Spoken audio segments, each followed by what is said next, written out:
Well, I feel very strongly that people in this country and actually, the world need protection. I'm a big Second Amendment person. I feel very strongly about the Second Amendment. They're not going to screw around with the Second Amendment. At the moment, if you're on the no-fly list, you can buy a firearm. Does that need to be fixed? Well, I'd certainly take a look at it. I would. I'm very strong into the whole thing with Second Amendment. But if you can't fly, and if you've got some really bad, I would certainly look at that very hard. I will get rid of gun-free zones on schools, and you have to. But I'm not advocating guns in classroom, but remember, in some cases, and a lot of people have made this case, teachers should be able to have guns, trained teachers. I recently signed legislation that includes more than $2 billion to improve school safety, including the funding for training and metal detectors and security and mental health. We strongly believe in allowing highly trained teachers to carry concealed weapons. They're highly trained. But in 2000, you wrote in your book, I generally oppose gun control, but I support the ban on assault weapons. I don't support it anymore. I do not support the ban on assault.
And just a few moments ago, I signed a memorandum directing the Attorney General to propose regulations to ban all devices that turn legal weapons into machine guns.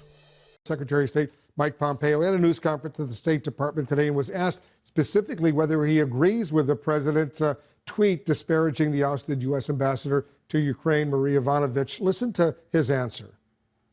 I don't have anything to say. I'll defer to the White House about particular statements and the like. I don't have anything else to say about the Democrats' impeachment proceeding. If somebody else has a substantive question about something that the world cares deeply about, I'm happy to take it.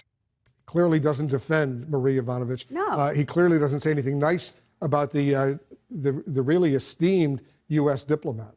That's right. And you have had a lot of State Department officials testifying, and he hasn't defended them either. And he didn't defend Ivanovich when she was under attack publicly by Rudy Giuliani, or after she was attacked by the president on this phone call after the readout. And he's certainly not defending her now. And Jamie knows more about this than I do. But if you're sitting at the State Department right now and you are hearing the Secretary of State just go on a political tear saying, I'm not going to talk about the Democrat impeachment, but refusing to defend someone with 30 years of service, of good service in hardship posts. I mean, and his aides at the State Department, the Deputy Secretary, other Assistant Secretary, they pleaded with him to say something nice about her as she was being fired. Michael McKinley, one of his top advisors, resigned because he said he went to Pompeo 3 times and asked him to, and that he didn't. We should say that Pompeo went on ABC and said that it never happened. But look, we have seen, whether it's Ivanovich, Taylor, Williams, on and on, he hasn't spoken up. The Trump administration is reversing the Obama administration's approach towards Israeli settlements. U.S. public statements on settlement activities in the West Bank have been inconsistent over decades. In 1978, the Carter administration categorically concluded that Israel's establishment of civilian settlements was inconsistent with international law. However, in 1981, President Reagan disagreed with that conclusion and stated that he didn't believe that the settlements were inherently illegal. Subsequent administrations recognized that unrestrained settlement activity could be an obstacle to peace. but they wisely and prudently recognized that dwelling on legal positions didn't advance peace. However, in December 2016, at the very end of the previous administration, Secretary Kerry changed decades of this careful, bipartisan approach by publicly reaffirming the supposed illegality of settlements. After carefully studying all sides of the legal debate, this administration agrees with President Reagan. The establishment of Israeli civilian settlements in the West Bank is not, per se, inconsistent with international law. Calling the establishment of civilian settlements inconsistent with international law hasn't worked. It hasn't advanced the cause of peace.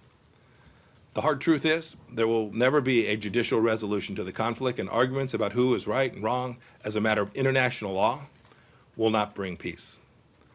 This is a complex political problem that can only be solved by negotiations between the Israelis and the Palestinians. The United States remains deeply committed to helping facilitate peace, and I will do everything I can to help this cause. The United States encourages the Israelis and the Palestinians to resolve the status of Israeli settlements in the West Bank in any final status negotiations. British papers and social media slamming Prince Andrew after he was grilled on television about his relationship with late sex offender Jeffrey Epstein. Now, the prince denied accusations he slept with an underage girl, which would be statutory rape, right? Who was acting on orders from Epstein. The Queen's second son saying he had no recollection of ever meeting Virginia Robert Giuffre. He also told the BBC at one point that he went to Epstein's home planning to break ties with him. You were staying at the house of Yes. a convicted sex offender. It was a convenient place to stay. I've gone through this in my mind so many times. At the end of the day, with the benefit of all the hindsight that one could have, it was definitely the wrong thing to do. But at the time, I felt it was the honourable and right thing to do. And I admit fully that my judgment was probably coloured by my tendency to be too honourable, but that's just the way it is. Okay, CNN's Hadas Gold is live at Buckingham Palace. Also in that interview, he was said, "Do I regret the fact he was quite obviously conducted himself in a manner unbecoming?" And the interview said, unbecoming? He was a sex offender. What's the reaction been? Yeah, really stunning interview that actually took place just behind me in Buckingham Palace on Thursday evening. Just the fact that it happened is notable because so rarely do members of the royal family sit down for interviews not connected to their charity work. But if Prince Andrew was hoping that this interview would somehow draw a line under this controversy that has been raging around him for months, he seems to have been sorely mistaken, because as we're seeing, the reaction has been swift and it has been overall negative. It seems to have just caused more questions than really provide any answers. For example, in that answer that you just aired, he says that he went to break up with pretty much Jeffrey Epstein in person, but then early in the interview he said that they weren't actually that good of friends. This is also the first time we heard from Prince Andrew any sort of actual alibis to some of the dates that Virginia Roberts Giuffre said that she met up with Prince Andrew. And in one of the examples, he said that he wasn't with her because he was actually taking one of his daughters, Princess Beatrice, to a pizza restaurant for a birthday party. Now, the reaction from the British media has been very harsh. I'll read you one tweet as an example. Charlie Proctor, he's the editor-in-chief of the Royal Central website, wrote, "I expected a train wreck. That was a plane crashing into an oil tanker, causing a tsunami, triggering a nuclear explosion level bad." One of the biggest questions still out there is whether Prince Andrew will ever actually testify or speak under oath to U.S. investigators about Jeffrey Epstein. He told the BBC he would do so only if his legal advisor said it was the right thing to do. Good afternoon. I had to check to see what time it was. I'm going to read you a very short statement. There's limited information this time. I want you to know that. We'll try to answer your questions if we have the answer for them. If not, we'll certainly have another opportunity for you later when we have all the details. But basically, the Duncan Police Department responded to a reported shooting in the Walmart parking lot. The call came in at 9:53. Officers were on scene at 9:54. There were 3 deceased individuals, 1 female, 1 male was found deceased in the car, and 1 male outside of the car. It appears several rounds were fired into the car, and a handgun was found on